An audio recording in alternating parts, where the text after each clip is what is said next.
Well, hello and welcome back to the Andrew Eborn Show. I'm delighted to be joined yet again by the radio laureate himself. It's time for a visit to the ER, Eborn and Read. Please welcome the radio laureate, Mike Read. How you doing, Mike?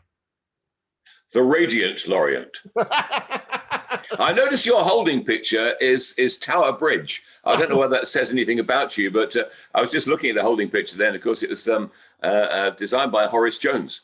I think, who also designed Leadenhall Market, which was the where they took Diagon Alley for Harry Potter.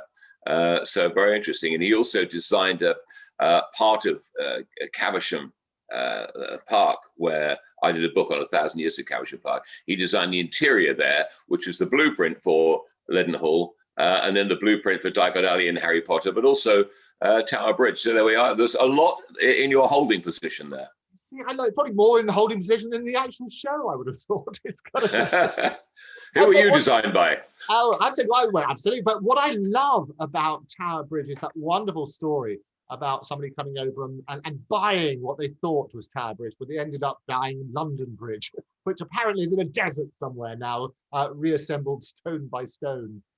Yeah, I think it's in Arizona, isn't it? Yeah, they thought, hey, the London Bridge, because that's the image people have of London Bridge is Tower Bridge.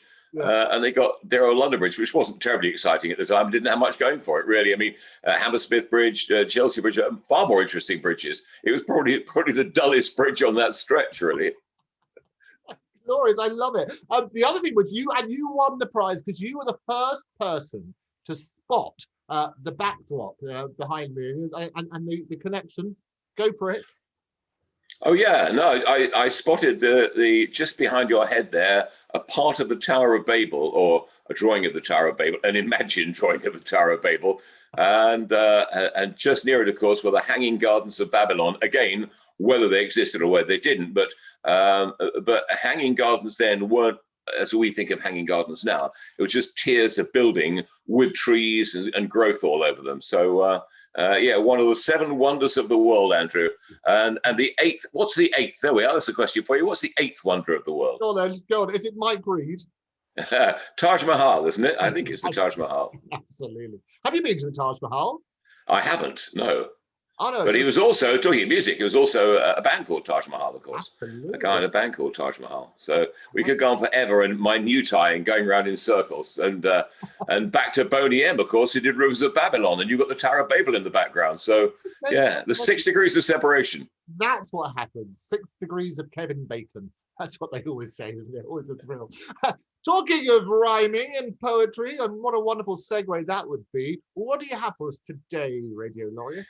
Well, this is the one when the jabs first started, the inoculation started. The second guy to get it was, the second person to get it was William Shakespeare. I thought, really, they did miss a trick by not letting him go first. It would have been a great piece of history, but it will come up in quizzes down the years. Who was the second person to have the inoculation against COVID-19? And it was William Shakespeare.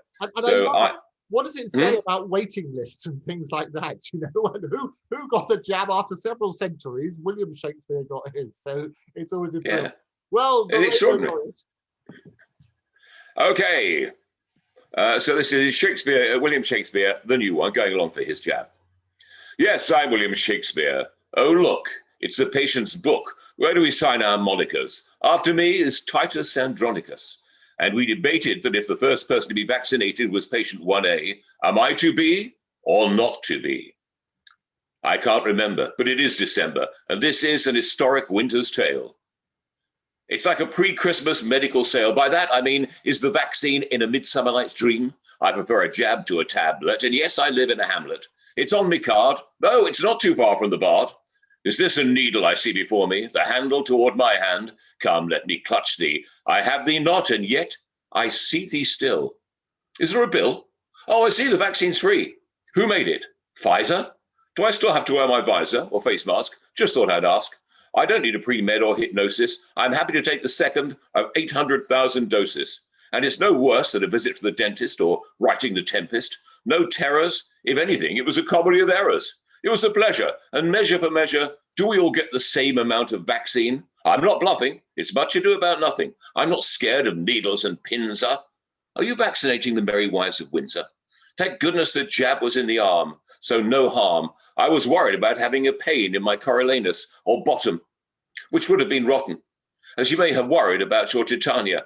Having a jab there won't harm you. It was all right. When do I come back? 12th night? Cry God for Harry England and St. Pfizer.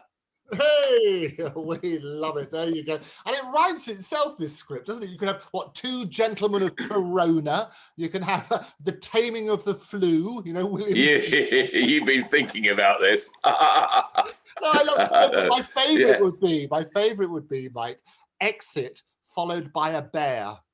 Yes. Yeah, that's excellent, followed by a bear. Yeah, absolutely. It's always a thrill.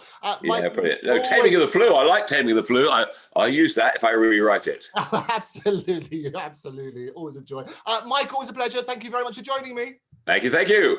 Take care. Bye-bye.